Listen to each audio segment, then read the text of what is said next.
Hello everyone! Happy Tuesday! So ako nga pala si Riz Davido, ang filingerang wannabe mommy vlogger ng Davao City. So kung bago ka pa sa channel ko, huwag kalimutang mag-subscribe at pindutin ang notification bell para lagi kang updated sa aking mga upload.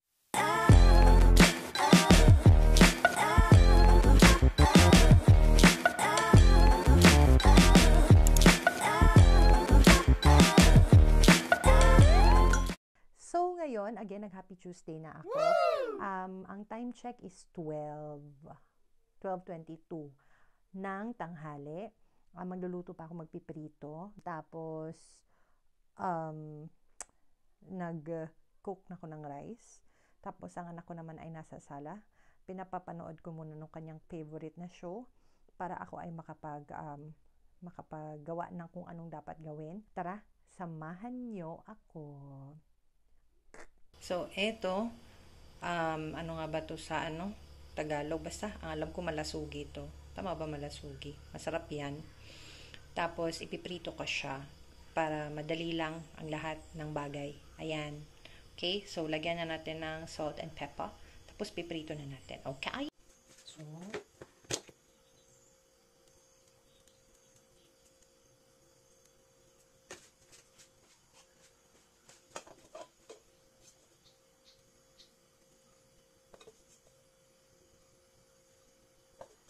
So, ayan, luto-luto. Ganyan. Kunti lang ng pepper na nalagay. Tapos, balik na rin.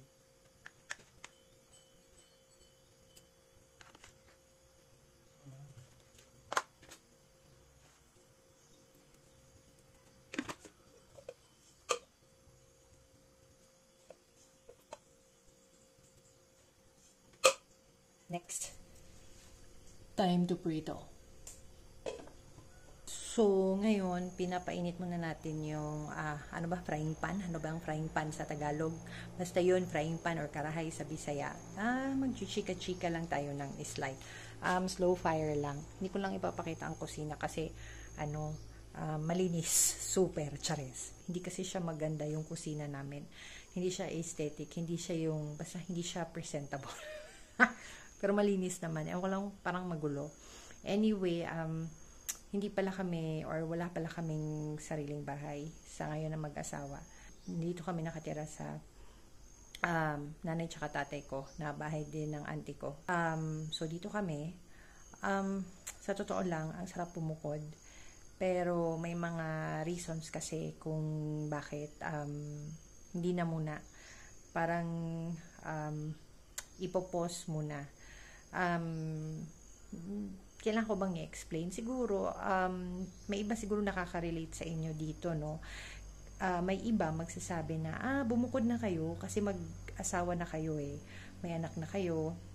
Dapat independent na kayo. Oo, ang daling sabihin. Pero kung case-to-case basis kasi, may mga sitwasyon na kahit gusto mo nang bumukod, pero may mga circumstances or yung situation, hindi mag-allow sa'yo.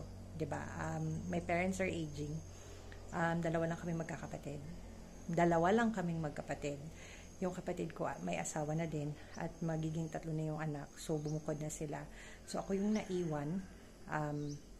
Ako yung eldest. So, yun nga, nabanggit ko, my parents are aging, tsaka ang hirap nilang iwan dito. Lalo na't may mga bagay na kailangan asikasuhin na hindi nila kayang gawin. Na ako, kaya ko naman. Hindi sila computer literate, hindi sila marunong mag-operate ng ganito, ng ganyan.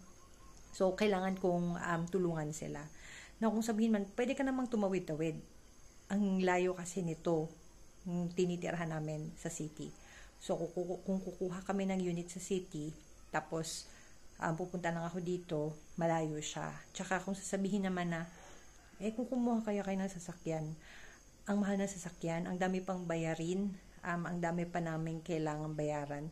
So, hindi muna siya priority for now. Kasi yun nga, ang hirap kumuha ng unit, tapos ang dami mo pang babayaran. Ganon, 'di ba? So, yun. Ayan, ang dami ko nang nachika. Uminit na yung frying pan. So, prito na tayo. So, ayan. Nagprito na tayo. Slow fire lang para hindi masunog yung niluluto natin. Ayan. Oh, ang kalat, 'di ba? Yes. It's so makalat. Ayan. So, ayan. Yung pinrito ko. Tingnan nyo ang kamay ko. Clear. Makita nyo ba yung mantika? Masakit siya kamay batch. Yan. So, malapit na siyang maluto. Pinost ko siya kanina. Inoff ko pala to kasi nag-attend to the call of nature si Bebe. So, kailangan ko pa siyang hugasan muna. At saka nag-resume ng luto. Ayan o, talsik-talsik ang mantika. Ano bang ginagawa nyo para hindi tumalsik ang mantika? So, yun na nga. Tapos na ako sa pagluluto at in a while ay kakain na kami. Ano yung thoughts nyo dun sa na-share ko earlier na tungkol sa pagbubukod? Tubukod or not tubukod? That is the question. So, may mga reasons naman tayo, kanya-kanyang reasons, which are acceptable naman, ano? So, hindi lang siguro tayo quick to judge on why hindi nagbubukod. Siguro may iba talaga prefer magbukod. In my case, I really prefer magbukod. Pero yun nga, as what I've mentioned, there are reasons kung bakit hindi kami magbubukod for now. Okay? So, again, let me know your thoughts. Hindi ko na alam anong iisipin ko or ano pang sasabihin ko. Kasi ang daming thoughts na nagpa-process sa mind ko or pinaprocess pa ng mind ko yung mga thoughts.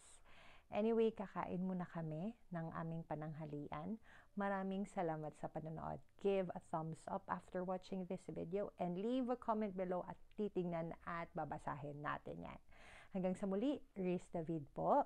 At maraming salamat sa panonood. Till the next vlog. Ciao!